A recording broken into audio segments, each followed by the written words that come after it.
In today's video, I'm going to teach you how to put an image inside of a shape in Photoshop, a surprisingly simple yet effective technique that can add a professional touch to your design projects. Whether you're a seasoned designer or just getting started, this step-by-step guide will help you master the art of clipping images into shapes. Let's dive right in. The first thing you need to do is open Photoshop and create a new canvas. To do this, go to the File menu, click New, and set your desired dimensions.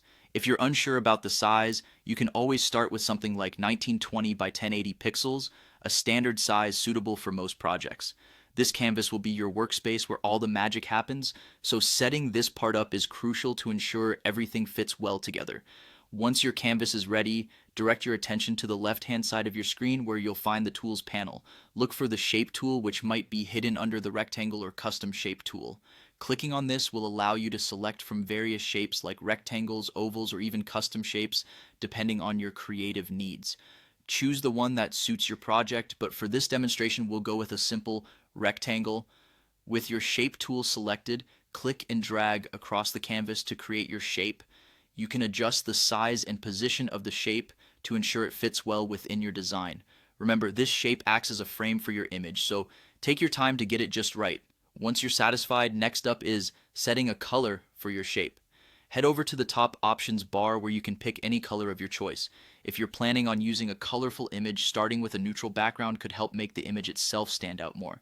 Now that your shape is ready, it's time to add your second element, the image you want to place within your shape. Simply go to File, select Place Embedded, and choose the image you have in mind.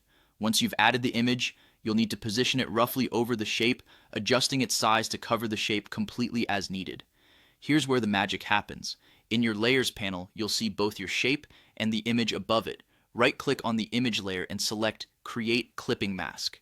This step will bind your image within the confines of the shape, revealing only what's contained within it. You now have a beautifully crafted image inside a shape. And that's it. You've successfully placed an image within a shape using Photoshop. Remember, this technique is versatile and can be used creatively in various design contexts, from making custom graphics to enhancing personal photo projects. Feel free to experiment with different shapes and images to explore your creative potential. Thanks for watching and happy designing.